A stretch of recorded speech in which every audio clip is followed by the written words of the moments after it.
Bem, eu vou estar falando agora sobre economia de custo de transação. Essa parte da economia que trata dos custos de transação teve origem com os trabalhos seminais de Ronald Coase, 1937, e procura compreender por que as firmas são responsáveis pela própria produção de bens e serviços ou optam por sua terceirização. Ou seja, visava analisar os motivos que levavam uma empresa ou firma a, a produzir os seus próprios bens e serviços ou optar por um serviço terceirizado. Os custos de transação consistem em custos ocasionados pela busca do melhor fornecedor, parceiro, o custo de estabelecer um contrato supostamente inviolável e o custo de monitorar e impor a implementação do contrato. O ponto de partida do custo de transação é a consideração de que a empresa não possui apenas os custos de produção, mas também o custo de transação. Ou seja, no ambiente de uma empresa e um fornecedor, por exemplo, deve ser levado em conta não apenas o custo de produção de um serviço ou um produto de, que ocorre, mas deve ser levado em conta também o custo de transação envolvido nessa transação que vai ocorrer entre uma empresa e um fornecedor. Essa teoria afirma que os custos de transação mudam conforme as características do mesmo e do ambiente competitivo. A análise de transações visa obter eficiência na gestão dessas transações, ou, em outras palavras, visa a minimização dos custos de transação.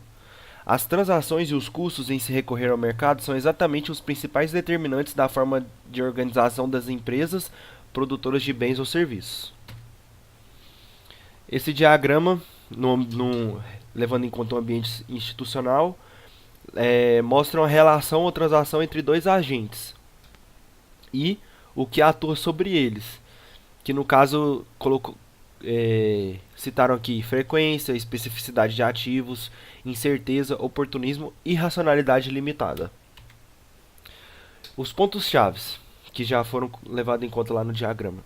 Incerteza são fontes de perturbação para as quais as adaptações são requeridas numa relação, por exemplo, entre um fornecedor e uma empresa, que eu já tinha citado antes. O grau de incerteza tende a aumentar os custos. Oportunismo.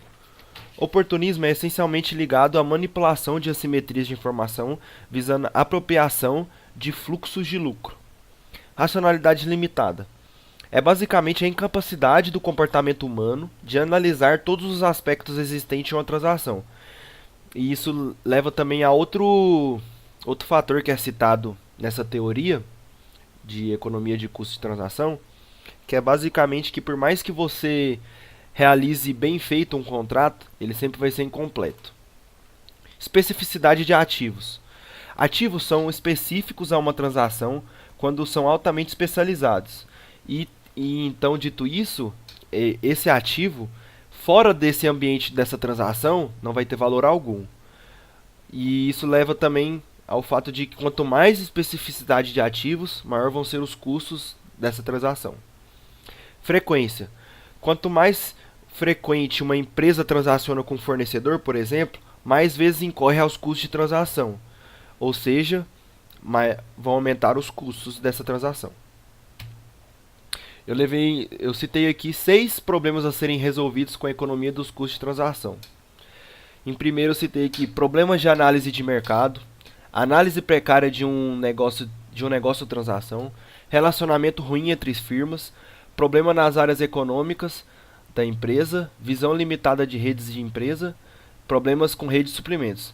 E por último, eu gostaria de citar aqui, por exemplo, um gestor de TI que, que sabe analisar esses custos de transação, que tem uma visão abrangente a respeito desse custo de transação, ele é capaz de alavancar uma empresa, por exemplo, ou de minimizar os custos que essa empresa tem numa transação.